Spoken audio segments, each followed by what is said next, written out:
Good afternoon, everyone.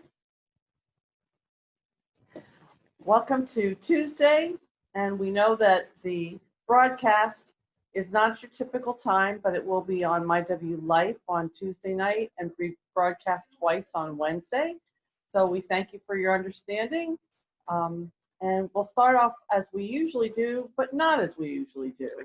Usually Steve says a prayer for us, and a number of residents told me that they would really like to hear Jan say a prayer.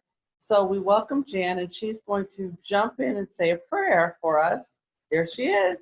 Thanks, Jan. Hello, everybody. First I have a reading for you from Psalm 67. May God be gracious to us and bless us, and make his face to shine upon us, that your way may be known upon earth, your saving power among all nations. Let's pray together. God of limitless grace and compassion, may we embrace this summer day brimming with lifelong gratitude. For we have relished innumerable blessings up to and including this our pinnacle of seasoned maturity, topped out with communal life in this waterfront dreamland. Our well-honed life experience comes in handy as this recalcitrant virus finds ever sneakier places to evade detection. We're grateful that detours and loss endured in our past have made us extra plucky and given us hidden reserves of strength as we mask and distance and keep waiting to see if the coast is clear. This situation is especially hard on some, so confer your soothing balm and saving power to the hurting around us and to the whole global community. May wisdom and strength of character illuminate the way forward for those in leadership. Cocoon our residents and staff, we pray, with lightness of heart and mind as we get through this together, holding fast to a genuine sense of connection and belonging. Give us resilience while this pandemic stretches on as we claim purpose and meaning for our own lives, reflecting your generous love in thoughts and in actions. For we claim your blessings for one and all, praying with confidence in your inexhaustible mercies. Amen. Amen. Amen. Thank you very much, Jan. And I'm sure we'll see Jan again someday, but thank you for being here. Thank you.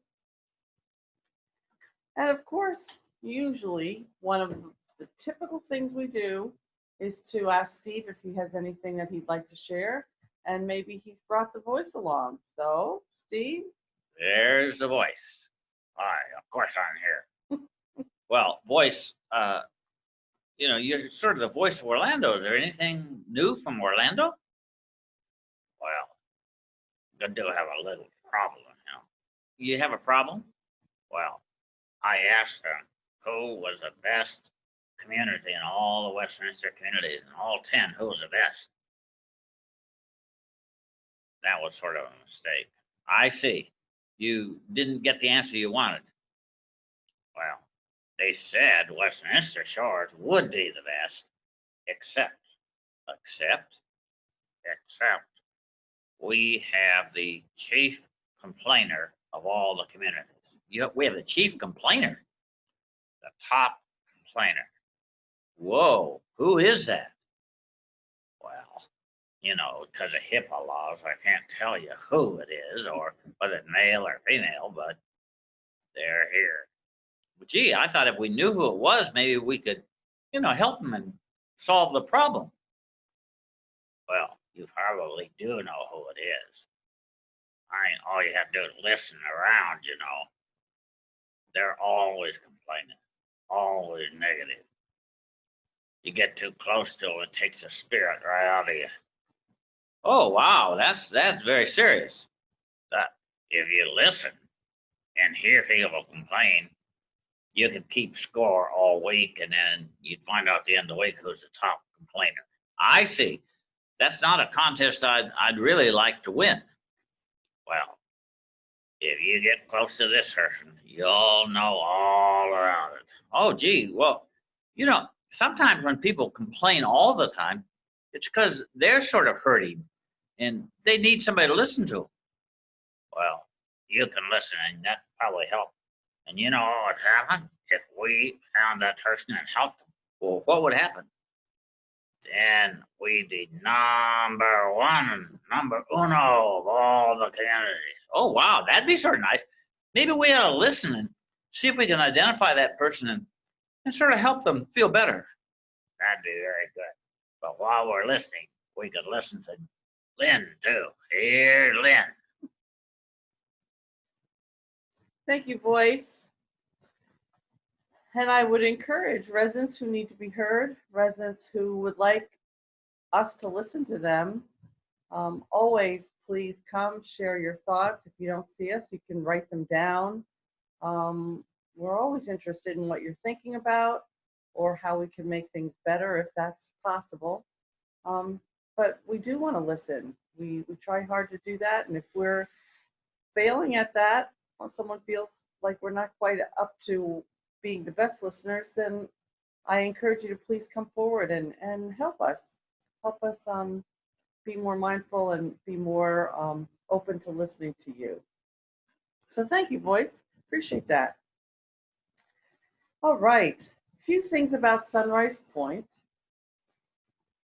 Tonight, which some of you will get this on My W Life and others might not. It'll be over by the time you hear it tomorrow.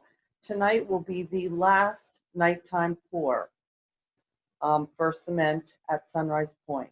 So that's Tuesday night going into Wednesday morning will be the final cement pour. Starting at about 1:45 a.m., trucks will roll down 56th Avenue South and they will be topping off our building. That's an exciting milestone. After that, we start working inside, but this is a milestone for Sunrise Point. We will top the building off and all that cement pouring in the middle of the night will be over. So we're grateful for that, and we thank you for always cooperating and understanding that that's part of progress, and that's what we had to go through. So thank you for being good sports about that. Last week, after we had town hall, we also had a special town hall about Sunrise Point. And there were a few other questions that came to Chris Wickberg that I will clarify right now for a few minutes and let you know some of the other things that he didn't get to on his special town hall. Someone asked a question about why weren't residents included in the plans for Sunrise Point. And I just have to clarify that the residents were included. Chris Wickberg did come to the redevelopment committee several times and share plans and explain things about the dining room and the lifelong learning center and parking and all those kind of things. He explained that, met with the redevelopment committee at least 2 or 3 times in the past 2 years. So the residents were included and they did hear about the plans. Another thing that happened before I even got here back in May of 2015 was there was a meeting with some, I don't know who was invited, if everyone was invited, but some of the residents from Bay Breeze. And they asked those residents who had moved into Bay Breeze, what were the kind of things that they would like changed if they were to build another building. So I saw the document. It's all written out what the recommendations were from the Bay Breeze residents, and those were indeed considered in planning for the new Sunrise Point building. So residents had a couple avenues to share input for the plans, and indeed residents were involved in those 2 ways. Another resident asked about tubs versus showers. And all the master bathrooms in Sunrise Point will have showers. If there's an additional bathroom in the apartment, it will have a tub. It's a Westminster standard to do it that way because there are people who like tubs. There are people who only like showers. So this way, they're meeting both expectations. If there are 2 full baths in the apartment and there's 1 shower and there is 1 bathtub. So that indeed is the Westminster standard. We also had a question about access to the apartments without having everyone who's coming to Sunrise Point to attend an event or go to dinner or go to the lounge or use the fitness center, how to prohibit those people from coming into the areas of the apartments. Residents who live at Sunrise Point will have some kind of a fob or a card, which will get them into the doors on second floor, which will allow them access into the residential area on the second floor. There will be one elevator that will go up to the 6th floor, and only residents on the 3rd, 4th, and 5th floors will have access to go up there. They will be using their fob or their card to allow them to go up to their apartments. So it will be secured. Not just anybody who rides an elevator will be able to get to those other floors. So it will be a secured area. Someone also asked about if granite was going to be sealed when it was installed. And yes, indeed, I was told that the granite will be sealed when it's installed. Someone also asked about the air conditioners in the Sunrise Point building. The condensers will be on top of the building, and they are built with some vibration absorption mechanism, so you won't really be hearing it, and you won't be feeling the vibration of those condensers even if you live on the 6th floor. And also, each apartment has its own mechanical closet where the HVAC unit, the heating and air conditioning unit for your apartment will be housed. So there will be a mechanical closet that will have that unit in it for each apartment. And someone else asked, indeed, the facade spaces above the 6th floor, what will those be used for? They're really dead space and they're really decorative. They're not meant for any purpose other than just to make the building look better. So it's a decoration piece, and the facade itself will be a dead space inside. So those are the updates on Sunrise Point. I wanted to let you know that we have a new family at our community. It's Westminster Home Care. They are at Villa 51, the old marketing villa, right next to the Underwood building. It's now the home office for Westminster Home Care. So please stop in, say hello. They serve a lot of our residents here on our campus, as well as the Palms and Suncoast. And if you'd like to know about their services or just be a good neighbor, stop in and say hello to them. Westminster Home Care in the old marketing villa, Villa 51 next to Underwood. I've got great news to tell you about COVID. At Westminster Shores, currently we have 0 COVID cases. That's residents and staff. There is no COVID here. So whatever you're doing, keep doing it. Right. Because that's how we want to remain for the rest of this time that we endure this pandemic. So thank you very much for doing everything you possibly can to keep COVID out of here. Also, across all the Westminster communities, all the numbers of COVID cases for residents and staff have been going down. So that's also very encouraging, and seems like everybody who's a Westminster staff or resident is just really working hard at keeping that old virus bug out of the community. So way to go. Along with COVID, all of our staff is being tested every 2 weeks, as I've told you that before. And it comes up this coming Thursday. We will all be tested again.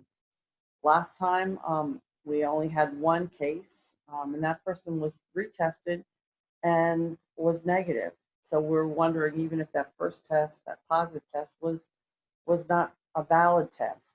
So we hope to get all negative tests when we get tested on Thursday. Last time we got tested on a Thursday, most of our results were in over the weekend. So hopefully by the time most of us come back to work on Monday, we'll know if we're negative or we are gonna be negative. That's Right. the way it's gonna be. We have a few residents who are working together on choosing the carpet for the dining room. That's the dining room here in this building, Bahama Place. And we had that on the capital budget for a couple of years. And we asked and said, this is the perfect time because we're not using the dining room. Could we please put a new carpet in? And we were given the go-ahead. So there's a small group of residents that are reviewing samples, and we will be choosing a carpet and be putting that in hopefully before we welcome everybody back to the dining room. That's the one that has a little Mickey Mouse. Mickey Mouse and Spider-Man and all kinds of things. No, only teasing. Some good news about that pool equipment cover, the one that makes the noise, and it seems like it, the higher it goes, the louder that noise gets. Well, finally, we are receiving the permit back that we can move forward with it. The city of St. Pete is approving that permit. So we expect in September, we will be installing the cover that should subdue that noise, or at least make it to a very moderate noise level, so it will not bother the residents as they sit on their patios at Sunrise at Favory's. So that should be happening in September, and we're very happy that that's finally going to be taking place. KCC Jim Pulaski, our regional vice president around the community, he was actually here a little while ago, a little earlier today. He has been promoted. He is now the Senior Vice President of Operations. Jim always was over the West Coast communities, the 2 in Bradenton and the 3 here in St. Pete. He's also, from time to time, was the overseer of the Tallahassee campus. But now Jim is over all 10 communities, as well as the 12 rental retirement communities that we have all over the state. So Jim has received a big promotion, has a big job. So there is someone new that's filling in Jim's shoes as the regional vice president for the West Coast communities. That person's name is Denise Miller, and she was also here earlier today just to come and say hello, and we had lunch with her. So it was delightful to welcome a new vice president who will be overseeing the shores. I told her today that she's going to love the shores the best because we are the best community, and she seems to think it's a beautiful place to be. So welcome, Denise, and we are proud of Jim as he gets his promotion. So if you see either one of them, congratulate them. It's 2020. That means it's the year of the census. We had 2 census takers come to our reception desk last week and ask if they could go door to door. Well, you know, we have no visitors here, so they can't be doing that. So if someone reaches out to you on the phone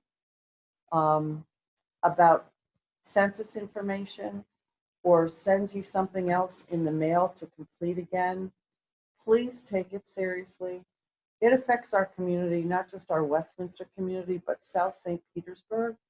And it's very important information that they only gather every 10 years, as you know. So please take the time, complete the census, and help our local community and St. Petersburg so our information is represented when they do all their changing of things because of the census areas. Parking spots. Parking spots in the community, if you have an assigned spot, that assigned spot is given to you by administration or by marketing. That is not your spot to give away to somebody else. So if you've done that, we really need to know. COVID kind of has taken over all the priorities of everything else that we're doing. So parking is not the top priority right now. But indeed, when all settles down, we're going to be looking pretty critically at the parking spots, and we will need your help. But please understand that if you've given up your car, which some of you have, we understand that, but it does not allow you to then to say to your neighbor, oh, you can have my spot, because that's not the way it works. Spots have to be assigned by administration and marketing. So we appreciate your cooperation with that. Also need your cooperation with the SARA system. I know you've heard me say a lot of these things before, and sometimes you think that I'm an old broken record, and maybe I am. But some of these things just need to be out there as reminders. People forget, people don't think about it again. So that's why I'm here bugging you about some of these things. The SARA button has to be pushed every day. That means when we don't hear from you, when you don't push your SARA button, we worry. So our receptionist has to make numerous phone calls, and sometimes the tram drivers have to come out and check on you to make sure that you're okay. We could eliminate that and all that extra work that's going on by just pushing that button every morning when you get up and letting us know that you're up and about and you're okay. So we thank you for your help with that. I just say, because I learned this, I didn't know. Sometimes I'll, get in the morning stumbling around, and I think, did I push it or not? And I asked John, and if you don't know, push it again. It doesn't hurt to push it 2 or 3 times. So if you happen to wonder, just push it again. Thank you. Very good information. Because we all forget from time to time, Yep. Especially when you wake up in the morning and things are a little foggy until you get going. So you might think, did I push it? Didn't I push it? So push it again. Help yourself. Thank you. Very good. Thanks. Resident Lifestyle has a new game going on, and I'm anxious to see who's going to win this one. It's kind of a competition between the buildings. It's called Capture the Flag. There will be flags out around the community, and we're going to see who picks up the most flags. And indeed, all the details for this activity are in the newsletter that just went out. So please read about it and go out and capture some flags, and we're going to see who the winner is. Okay, COVID-related information. I know some people mix up the rules. I even mix up the rules sometimes. So if you've heard me say this before, I probably have. And it's just a reminder to you and to me. People are saying I can't see anybody. And that's not necessarily true. We encourage you to go and visit each other. We expect that when you're visiting each other in each other's homes or apartments or villas, that indeed you are about 6 feet or more apart, that you wear your mask, that you hand sanitize before you go in, and you hand sanitize when you come out. And beyond hand sanitizer, know that good old-fashioned soap and water is really your best bet anyway. Just scrub the dickens out of those hands, and that's what's really going to work. But you are welcome to go and see each other and spend time with each other.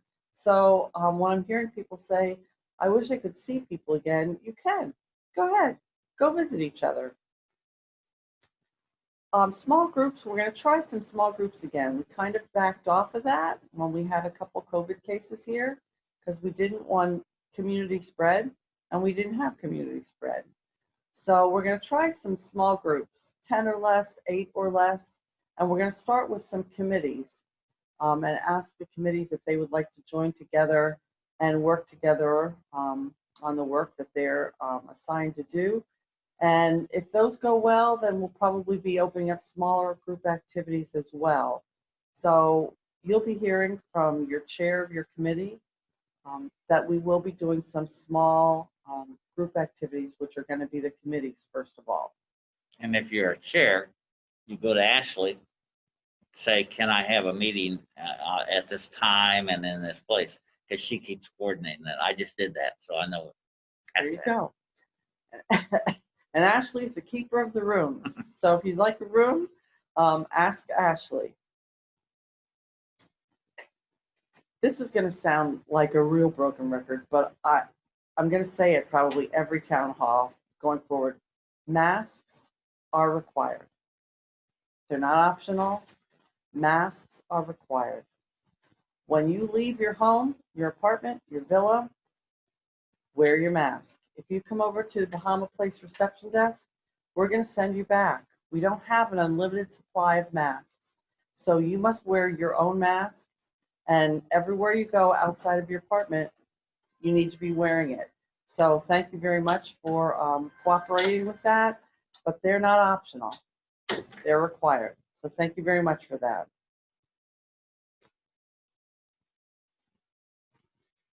We've had occasion the last week or two of intercepting people who are coming to the community to fix a computer or deliver a piece of furniture or something like that. Administration and reception need to know about those people that are coming so that we can appropriately take the measures of taking their temperature and having them fill out the screening information. There are people, not visitors, but there are people who come to deliver furniture. They're going to be on our campus one time, and then they're going, and they will have to wear masks, they'll have to sign in, all that. But we need to know about it to make sure that it is a valid reason to come onto our campus.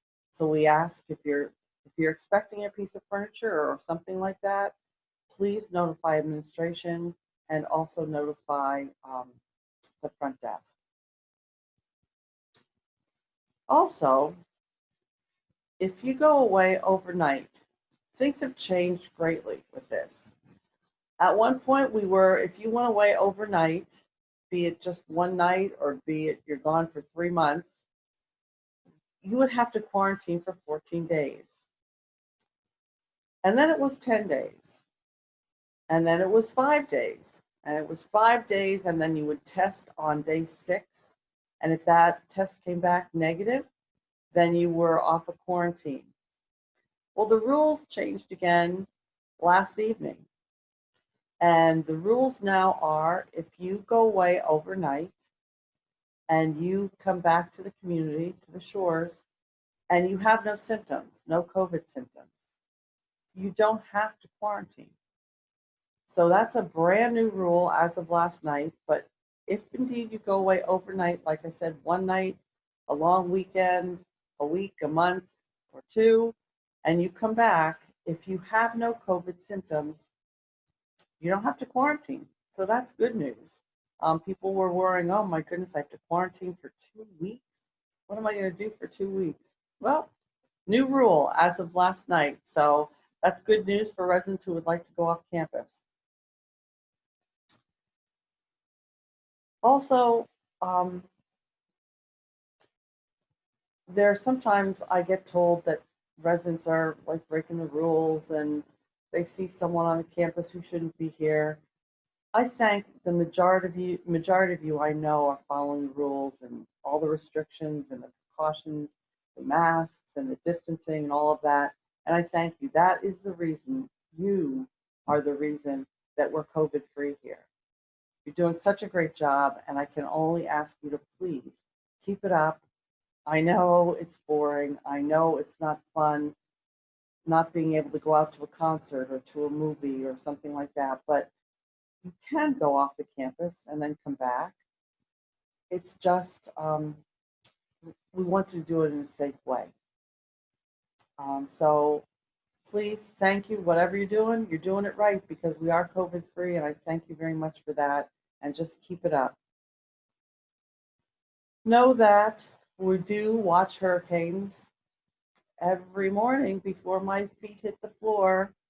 This little handy dandy phone, I check the NOAA website and I look to see what's out there in the Atlantic, what's brewing. Does it look like it's changed since the day before?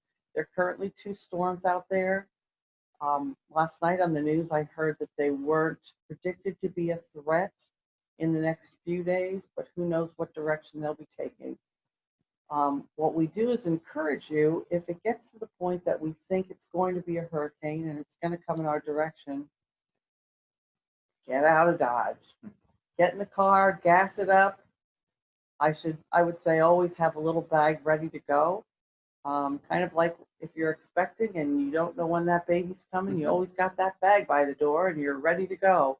Well, have your hurricane bag with some water and some clothes and some snacks and things and be ready to go. We do feel uncomfortable a little bit because last time so many of our independent living residents did go with us. And because of COVID and the restrictions by this Centers for Disease Control and Department of Health and those regulatory bodies, we we can't be close like we were the last time.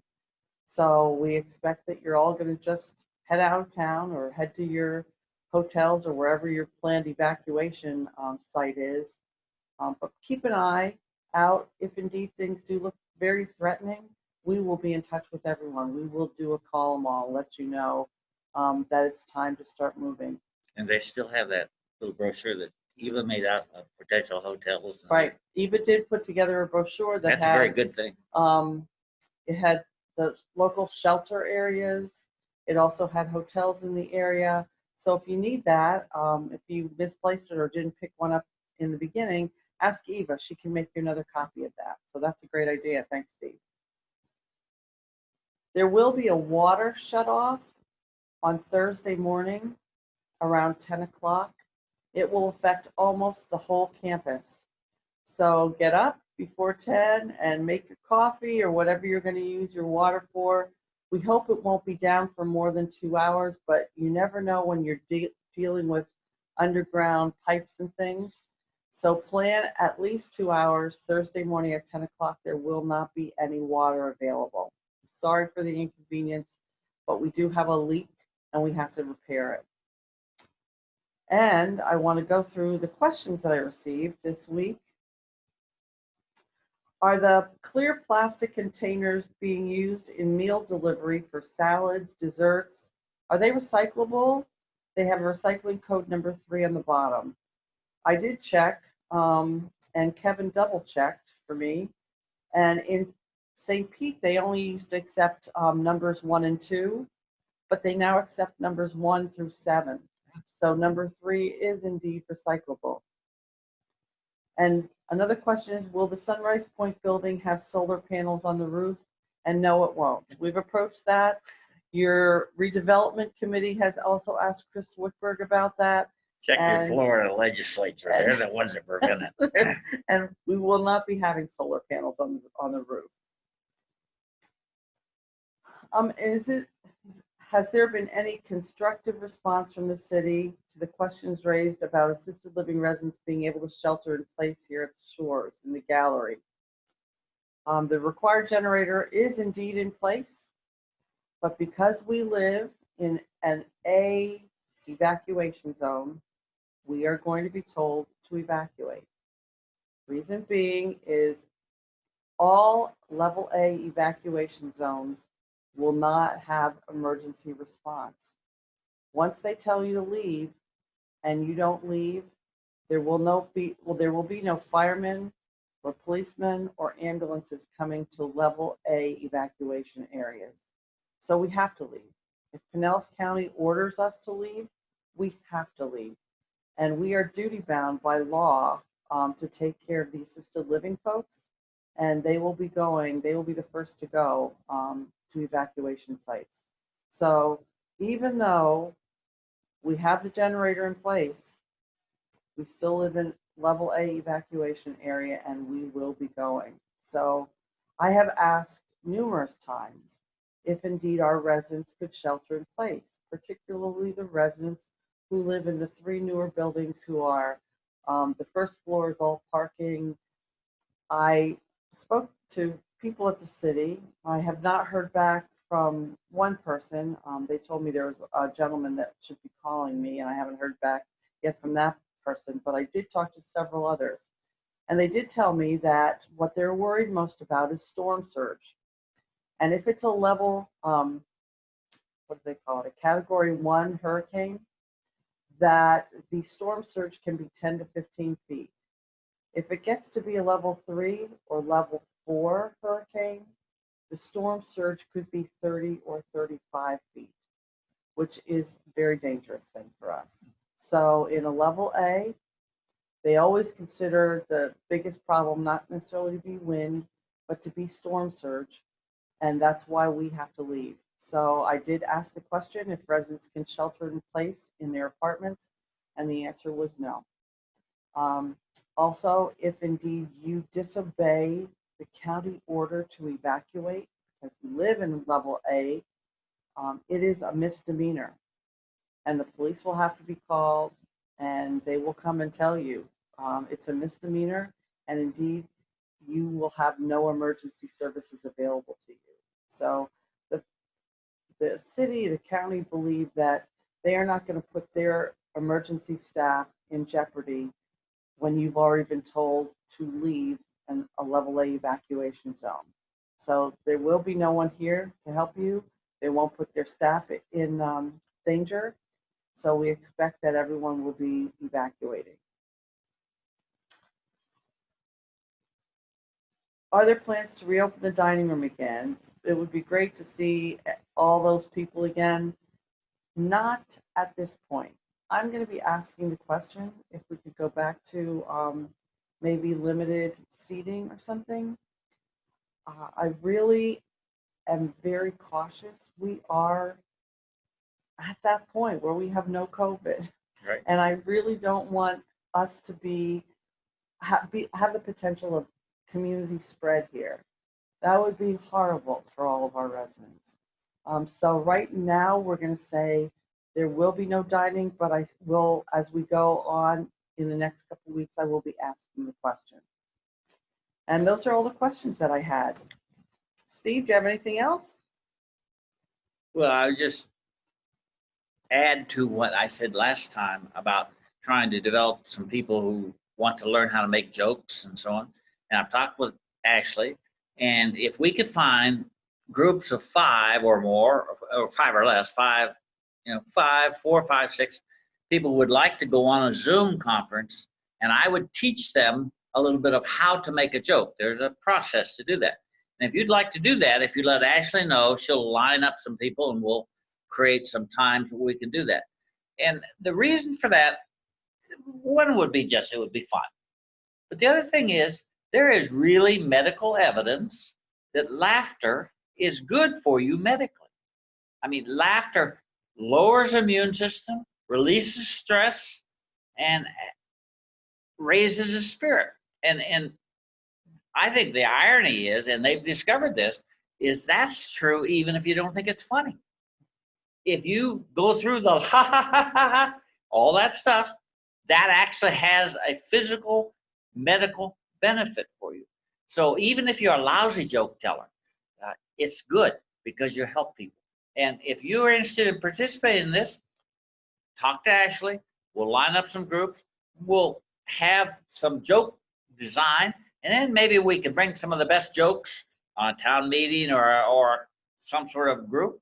Who knows, if it really gets good, we'll challenge the other communities. I mean, after all, we're almost #1. We only have one problem. We get that complainer out of there. And we can be the #1 joke teller too. So I encourage you to find your own jokes, find your own humor, but also figure out how to design jokes.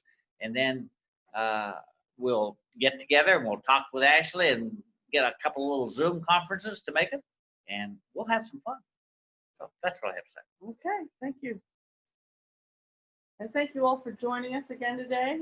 We hope you learned something, and keep doing what you're doing because it's working here at the Shores. And we'll talk to you. Oh, I forgot to say, that's right. Next week, there will be no town hall meeting. I have to be at a conference. Oh, no. Oh, yeah.